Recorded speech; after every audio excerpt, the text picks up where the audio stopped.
Oi, gente! Nesse momento estamos aqui em live e nós vamos ler João, capítulo 2. Já lemos o capítulo 1 e agora a gente vai continuar a nossa leitura. Soberano Deus e eterno Pai, Deus, estamos aqui em mais uma segunda-feira, começo de semana, primeira live da semana. Queremos te pedir, meu Deus, mais uma vez, que se faça presente. Sem a tua presença, Pai, nada disso aqui que estamos fazendo importa, nada disso aqui faz sentido. Então te pedimos, Senhor, que faça presente aqui na casa de cada um que está assistindo essa live, que está vendo esse vídeo gravado, em nome do Senhor Jesus. Pai, nós vamos juntos agora nesse momento parar um tempo de nossas vidas para conhecermos mais sobre o Senhor. Vamos ler o capítulo 2 de João. Queremos te pedir que o Senhor fale conosco, não aquilo que queremos ouvir, mas aquilo que precisamos, e que o Senhor quer falar conosco através dessas palavras. Esteja presente e que a tua presença seja real, Pai. Continue nos abençoando e nos livrando de todo mal, é o que te pedimos não só hoje, mas para todo sempre. Amém. Amém. Começa assim. No terceiro dia, houve um casamento em Caná da Galileia. A mãe de Jesus estava ali. Jesus e seus discípulos também haviam sido convidados para o casamento. Tendo acabado o vinho, a mãe de Jesus lhe disse: eles não têm mais vinho. Vamos dar uma pausa aqui para entender o que está acontecendo. A gente falou sobre isso no capítulo 1. Deixa eu só baixar um pouquinho, que eu tô sentindo que a música ainda tá alta, não sei. Um pouquinho sobre isso no capítulo 1, que o livro de João, ele é bem direto, né? Ele não tem muito contexto, muita explicação antes de chegar e contar a história. Ele simplesmente conta a história. Então a gente vai dar essas pausas, às vezes, para tentar nos guiar aonde estamos, né? Basicamente aqui, Maria, a mãe de Jesus, e os discípulos de Jesus foram convidados para um casamento que estaria acontecendo em Caná da Galileia. Para quem não sabe, nesse tempo, os casamentos eles não duravam apenas um dia, como dura o nosso casamento que a gente conhece hoje, né? Duravam dias, era uma festa que durava dias. Então eles precisavam ter comida e bebida para essa festa, para todos os dias dessa festa, para que os convidados ficassem satisfeitos, para que fosse um casamento. E aí, eles precisavam ter isso por todos os dias de festa, para que os convidados eles ficassem satisfeitos e felizes com a festa e não falassem mal da festa e dos noivos, enfim. E aí, enfim, esse é o contexto, né? Eles foram convidados, só que chegou um dado momento da festa, o vinho acabou o vinho da festa. E aí, o que acontece? Ainda faltava dias para acabar a festa e o vinho simplesmente tinha se acabado. E agora? O que os convidados iam falar dos noivos? O que ia acontecer? Maria, mãe de Jesus, se sensibilizando com aquele casal, se sensibilizando com o ocorrido, chama Jesus por conhecer o seu filho e saber o que ele era capaz de fazer e conta para ele: o vinho acabou. Ela falou, né? Eles não têm mais vinho. Ela conta isso para Jesus. E aí a história continua da seguinte forma, versículo 4. Respondeu Jesus: que temos nós em comum, mulher? A minha hora ainda não chegou. Essa frase aqui, por mais simples que pareça, é uma frase muito importante desse capítulo 2. Assim, quando eu li a primeira vez essa frase, eu fiquei, nossa, como é que Jesus fala assim com a mãe dele? A gente dá esse choque, né? Tipo assim, é um filho falando assim com a mãe. Só que não está escrito isso na Bíblia, mas eu dei uma lida em alguns textos e alguns historiadores, não sei se isso é verdade, mas alguns historiadores contam que essa maneira não era uma maneira grossa de se dizer, era uma maneira muito comum de chamar as mulheres de mulher, sabe? Tipo, independente se ela é sua mãe ou não, falar, tipo, não sei o que lá, mulher, não tem? Então isso não traz ser uma forma ignorante de Jesus, mas é uma correção, não deixa de ser uma correção que se fala, deixa eu ver uma palavra certa aqui que eu anotei. Repreensão, é isso, não deixa de ser uma repreensão. Porque Maria, ela chega ali para Jesus e conta isso para ele. E aí Jesus fala o quê? Ainda não é o tempo. Ainda não é o tempo, sabe? Não é no seu tempo, é no meu tempo. É no tempo de Deus. É no tempo do meu Pai que as coisas vão acontecer. E não no seu tempo. E aí tem essa repreensão ali para Maria. E aí continua. Sua mãe disse aos serviçais: façam tudo o que lhes mandar. vamos falar um pouquinho sobre isso aqui. Vamos explicar sobre essa repreensão. Jesus, ele mostrou ali que era no tempo de Deus que as coisas iam acontecer, sabe? Não no tempo de qualquer outra pessoa que tivesse pedido. E não no tempo da mãe dele que tinha pedido algo.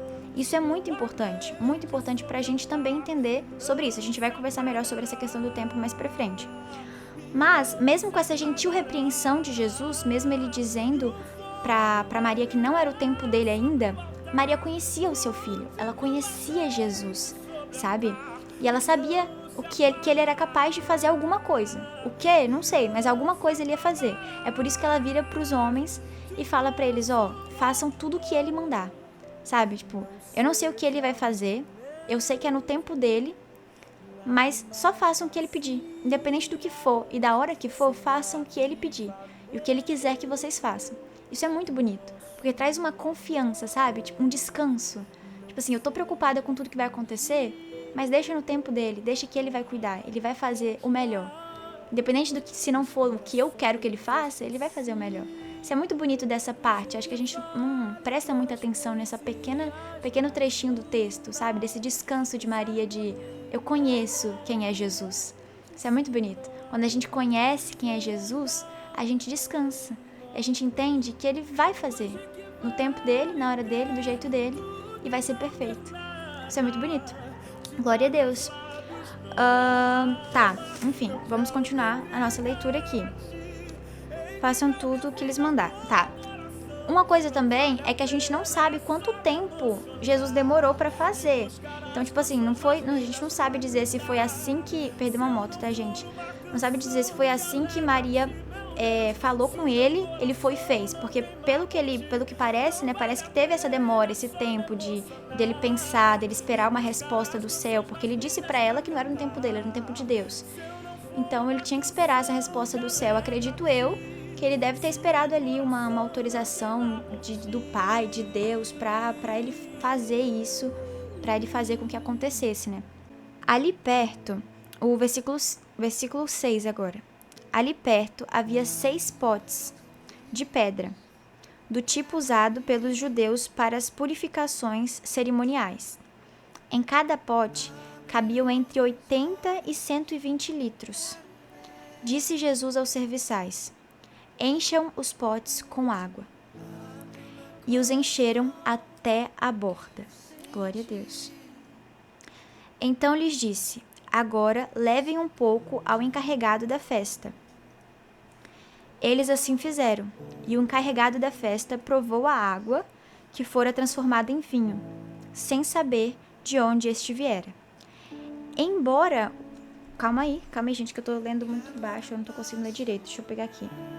E o encarregado da festa provou a água que fora transformada em vinho, sem saber de onde este viera. Embora o soubessem os serviçais que haviam tirado a água. Então chamou o noivo e disse: todos servem primeiro o melhor vinho e depois que os convidados já beberam bastante, o vinho inferior é servido. Mas você guardou o melhor até agora. Aqui no caso, vamos explicar um pouquinho do que está acontecendo aqui. Jesus, ele pegou ali, pediu para os serviçais que estavam lá encherem os potes com água, encheram com água e ele transformou aquela água em vinho. E serviu ali para quem? Pro encarregado da festa, no caso eu acho que era a pessoa ali encarregada, né, pelas comidas, pelas coisas da festa. Serviu para essa pessoa e ele achou aquele melhor vinho que ele já tinha tomado, ele ficou feliz e entusiasmado, falou, nossa, vocês guardaram o melhor vinho pro final e eles gostaram demais, porque tudo que Deus faz no tempo dele é perfeito, tudo que Deus faz por nós é perfeito. Isso é muito bonito, saber que quando Jesus fez, ele fez algo perfeito, sabe? Ele fez o melhor do que ele tinha, pra... Mas enfim, tudo que Jesus faz é perfeito, é maravilhoso, e isso é visto ali, né? Quando ele faz a água se tornar o melhor vinho que aquele homem já tinha tomado toda a vida dele. Então ali Jesus faz o seu primeiro milagre de transformar a água em vinho em um casamento. Isso é muito, muito bonito. Terminando essa parte desses versículos, no versículo 11 diz: este sinal milagroso em Caná da Galileia foi o primeiro que Jesus realizou. Revelou assim a sua glória e os discípulos creram nele.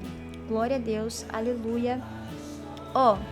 O que deu pra gente entender com esse começo de leitura são algumas coisinhas que dá pra gente entender e levar. Eu quero muito que vocês entendam com esse começo aqui antes da gente ir pra outra história que tem no capítulo 2. A primeira delas é que o primeiro milagre de Jesus, esse foi o primeiro milagre que Jesus realizou aqui na Terra, que foi transformar a água em vinho em um casamento. Isso é muito lindo, gente. Não sei se vocês já ouviram essa frase de que Jesus ama casamentos. Isso é a coisa mais verdadeira que vocês têm que acreditar, sabe? Jesus ama família, Jesus ama casamentos. Isso é muito lindo e é notório quando ele resolve, quando ele decide que ele vai... Jesus ama casamentos, é isso, Fabrício. Oi, Fabrício. É quando ele decide que ele vai fazer ali o primeiro milagre dele num casamento, né? Isso é muito bonito. Então, fica aí, é muito importante lembrar que Jesus ama casamentos. A segunda coisa que dá pra gente aprender com essa parte é que Deus tem um tempo certo de agir. Lembra aquela frasezinha que eu falei com vocês, na repreensão que ele deu pra Maria? Com aquilo ali, deu pra gente entender que ele tem um tempo certo pra fazer as coisas. Então a gente pode pedir, a gente pode falar com ele, Senhor, faça isso, Deus, faça aquilo. Mas a gente também precisa entender que a resposta que ele vai ter pra nós é a mesma que ele deu pra Maria, sabe? É no meu tempo. É quando eu quiser. Então acalma o coração e confia, porque quando ele quer fazer, na hora que ele quer fazer, ele faz o melhor vinho. Isso é muito lindo, muito bonito. Próxima coisa que dá pra aprender é com os serviçais. Quando Maria fala ali, façam o que ele quiser, o que ele mandar fazer, eles fazem, eles obedecem o que Jesus manda fazer, eles fazem na hora, mesmo talvez ali na hora achando maluquice, o que esse moço tá pedindo pra gente encher, porque ninguém conhecia muito quem era Jesus ainda, sabe? Então, tipo, o que ele tá querendo que a gente encha esse treco de água? O que tem a ver? Mas eles foram lá, obedeceram e fizeram. Então, isso é muito importante, é um exemplo muito bom de obediência que nós também precisamos ter. Para que o milagre acontecesse, para que Jesus transformasse a água em vinho, precisou ter uma obediência ali, sabe?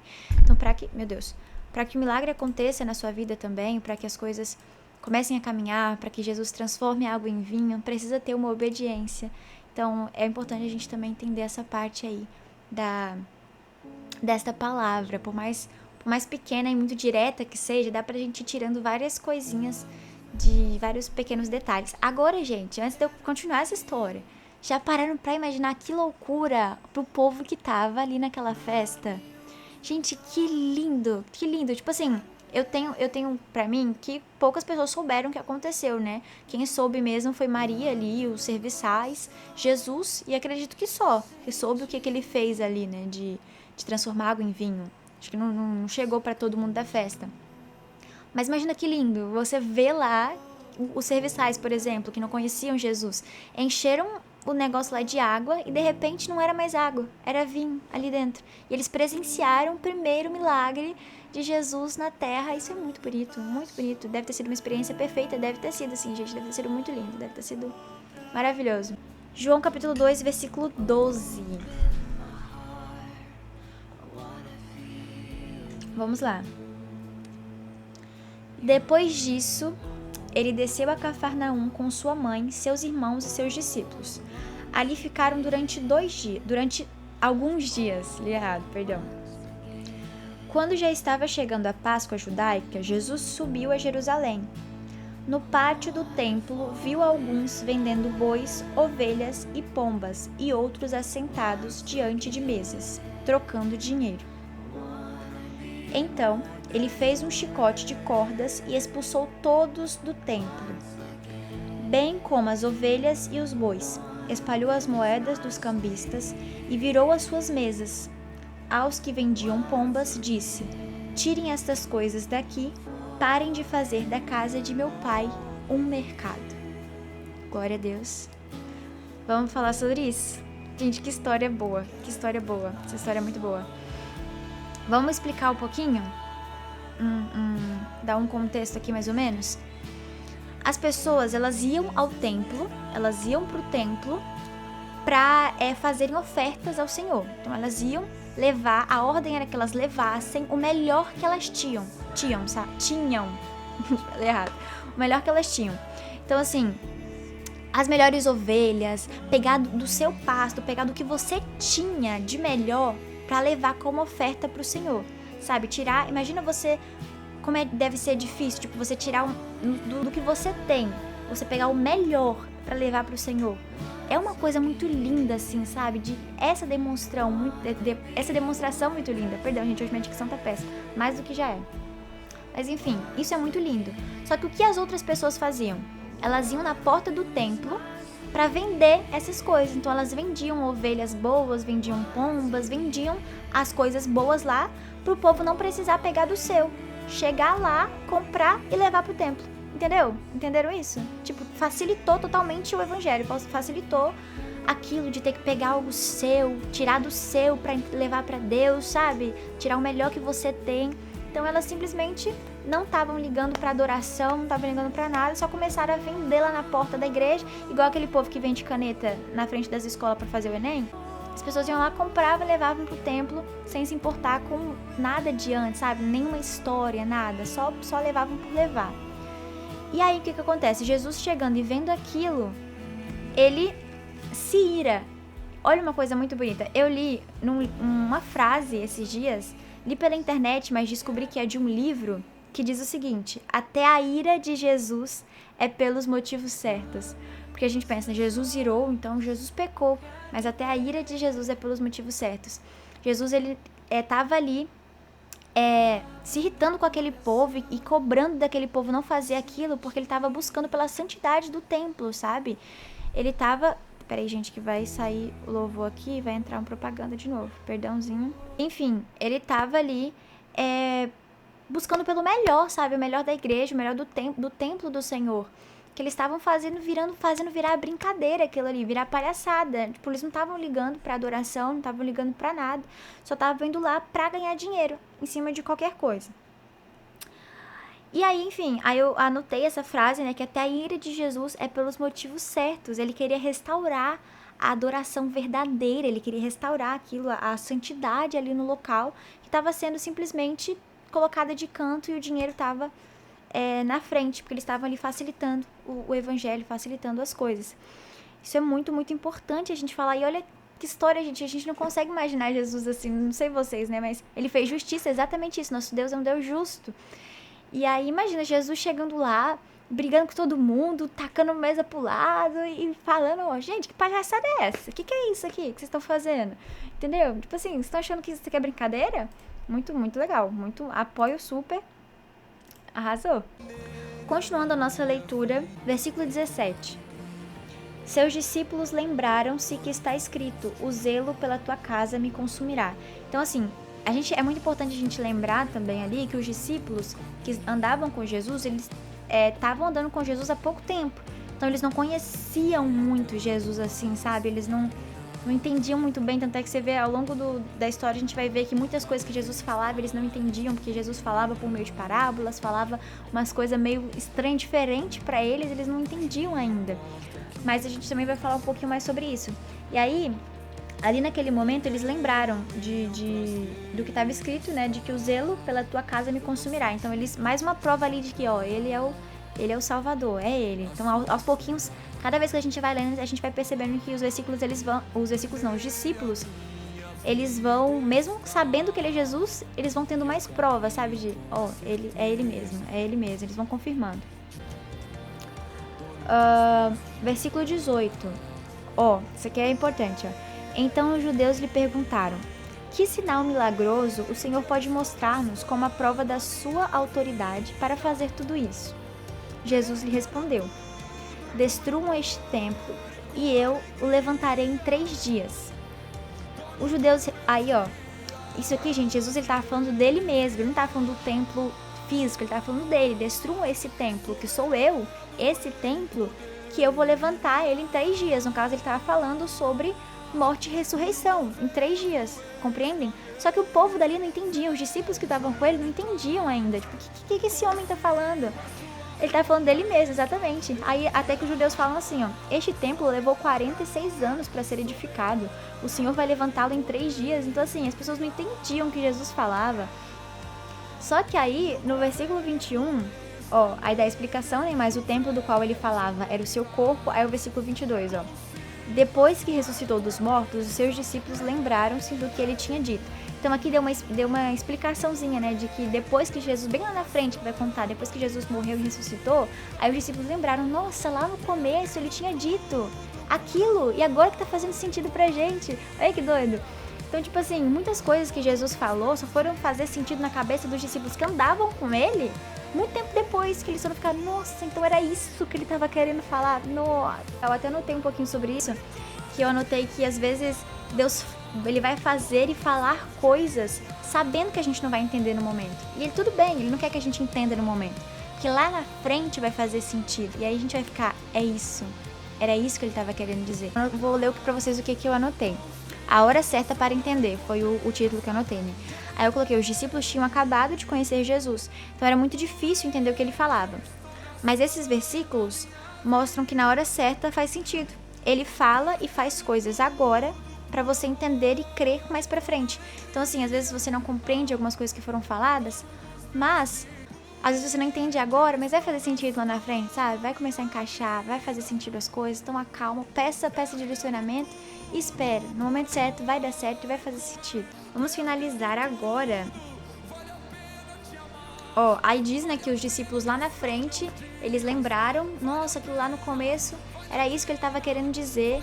Aí vai lá o versículo, no mesmo versículo 22 diz que eles creram na escritura e na palavra que Jesus dissera. Lá na frente, eles creram novamente por lembrar de algo que ele tinha falado lá no passado.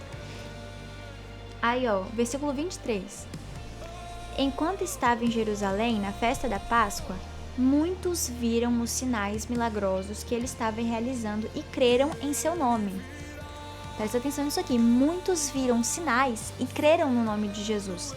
Mas Jesus não se confiava a eles, pois conhecia a todos. Olha só. Não precisava que ninguém lhe desse testemunha a respeito do homem, pois ele bem sabia o que havia no homem. Então, assim, muita gente viu os milagres que Jesus fazia, muita gente aplaudiu ele, falou, é isso aí, vamos, mestre. Muita gente foi curado por Jesus, muita gente viu e ouviu muita coisa que ele fez, mas ele sabia, ele conhecia os corações daqueles que realmente estavam ali com ele, sabe? Daqueles que realmente acreditavam, criam nele de todo o coração, porque ele conhece os nossos corações. Foi uma coisa que eu anotei aqui, Jesus conhecia o coração deles e conhece os nossos corações. Então, ó, coisas muito importantes sobre essa história, essa segunda história do mesmo capítulo, é que, deixa eu abrir aqui, onde eu anotei, já falamos, né, sobre a hora certa, o momento certo, e a gente falou sobre a hora certa para Deus agir lá na primeira história, e agora falando sobre a hora certa para entender, porque às vezes Deus tem a hora certa para fazer em nossas vidas, mas mesmo assim a gente não entende. Então a gente também tem uma hora certa para entender o agir dele em nossas vidas. Aí, dessa segunda história, a primeira coisa que eu notei é que devemos ter cuidado com a santidade na casa de Deus, reverência com a casa de Deus. Era o que o Léo tinha falado.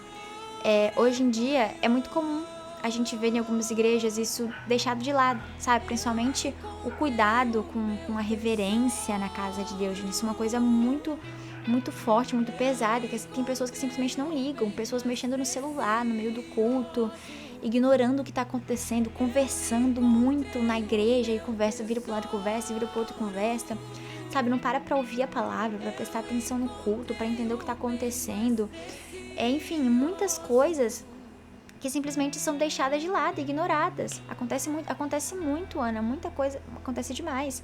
Próxima anotação que eu anotei sobre isso é que Deus conhece os nossos corações, Deus conhece as nossas intenções, os nossos corações.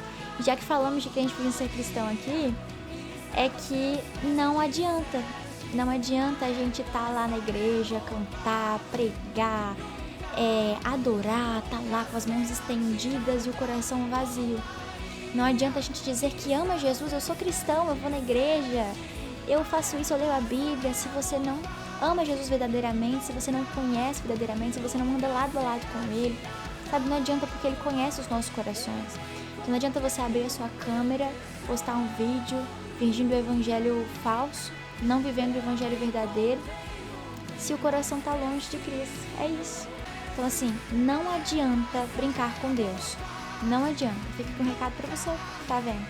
Não adianta achar que Deus não tá vendo, que Deus não tá ouvindo, que Deus não vai ligar, sabe? Ai, não, tá tudo bem, depois eu peço perdão. Não adianta. Deus conhece o nosso coração e as nossas reais, as nossas verdadeiras intenções. Então, enfim, fica aí. Esses recados foram essas as minhas anotações. Foi capítulo 2 completo.